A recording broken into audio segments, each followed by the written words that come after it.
American president Donald ট্রাম্পকে গাছে উঠিয়ে মই কেড়ে নিল ইসরায়েল। জি দর্শক, ঠিকই শুনেছেন, মানে ইরান যুদ্ধে নিজেদের স্বার্থে আমেরিকাকে নামিয়েছিল ইসরায়েল। এখন মাঝ পথে আমেরিকাকে একা রেখে ভিন্ন কৌশলে হাঁটছে তেল আবিব। দর্শক, আপনাদের জানিয়ে রাখি, মধ্যপ্রাচ্যে ইরান যুদ্ধ ঘিরে উত্তেজনা ক্রমেই বাড়ছে। এমন পরিস্থিতিতে ইরানে যুক্তরাষ্ট্রের সম্ভাব্য স্থলাভিযানে অংশ নেবে না বলে জানিয়ে দিয়েছে ইসরায়েল। দেশটির অবস্থান নতুন করে কৌশলগত বিতর্কের জন্ম দিয়েছে। অন্যদিকে ইসরায়েল পিছু হটলেও আমেরিকার সাথে হাত মিলিয়েছে আরেক মুসলিম দেশ।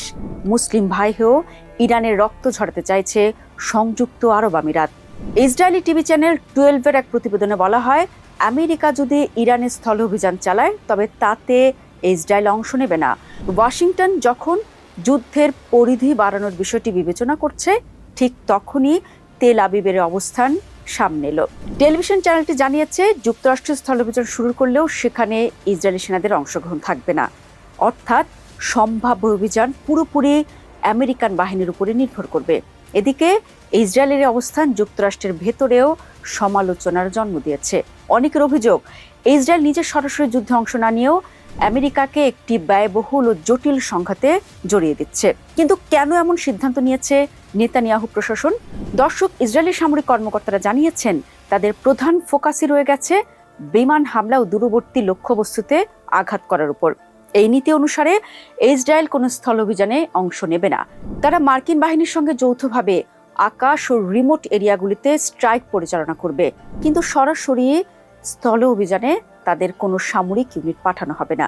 বিশ্লেষকরা মনে করছেন, এই সিদ্ধান্ত ইসরায়েলের জন্য কৌশলগতভাবে গুরুত্বপূর্ণ, কারণ ইরানি ভূখণ্ডে স্থল অভিযানে অংশগ্রহণ করলে বিপুল মানব সম্পদ ও যন্ত্রপাতি প্রয়োজন হতো।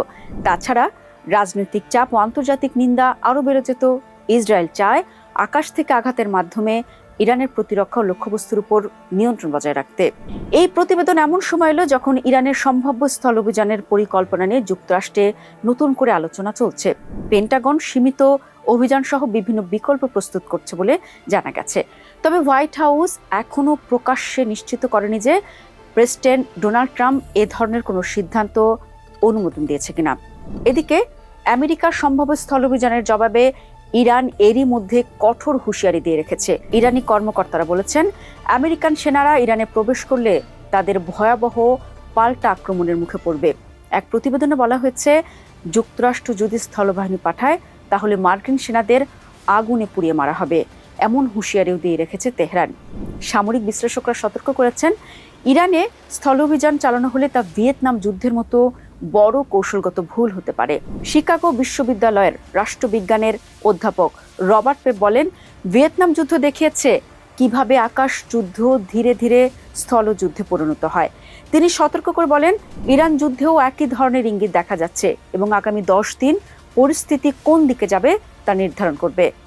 দর্শক, এই যে আমরা চ্যানেল 12-এর কথা বলছিলাম, যেটি ইসরায়েলের চ্যানেল, তারা কিন্তু এই স্থল অভিযানে যে ইসরায়েলি সেনারা অংশগ্রহণ করবে না, এই ঘটনা প্রকাশ করার পরপরে কিন্তু যুক্তরাষ্ট্রের ভেতরে তীব্র প্রতিক্রিয়া সৃষ্টি হয়েছে, বিশেষ করে আমেরিকা ফার্স্ট ও যুদ্ধবিরোধী মহলে। তাদের অভিযোগ, ইসরায়েল নিজের স্থলযুদ্ধে অংশ নিতে অস্বীকৃতি জানালেও যুক্তরাষ্ট্রকে এই ভয়াবহ যুদ্ধে ঠেলে দেওয়া হচ্ছে। এবং সমালোচকরা কি বলছেন জানেন?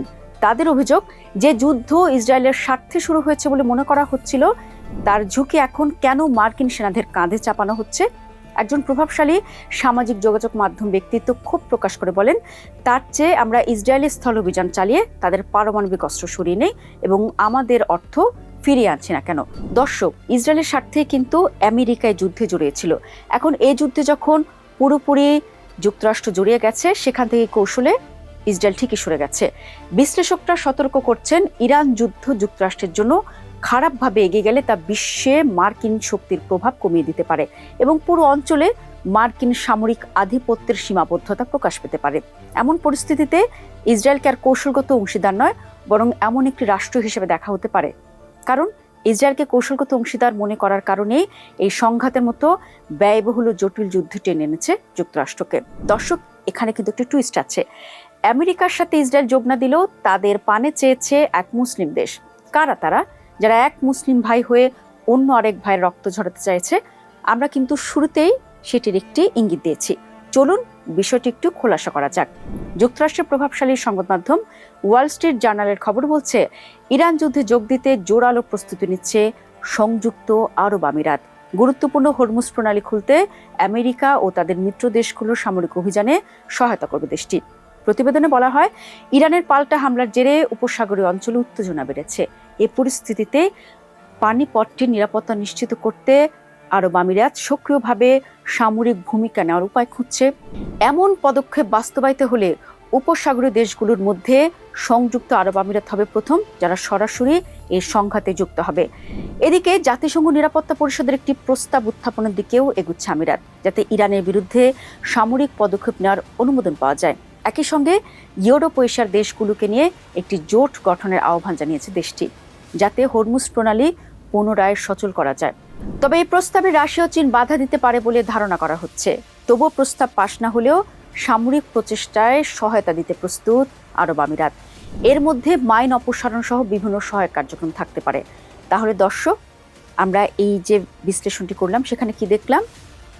ইসরায়েল আমেরিকাকে যুদ্ধে জড়িয়ে তারা কৌশলে নিজে থেকে সরে গেছে, কিন্তু সেই যুদ্ধে জড়িয়ে দিয়েছে সংযুক্ত আরব আমিরাতকে।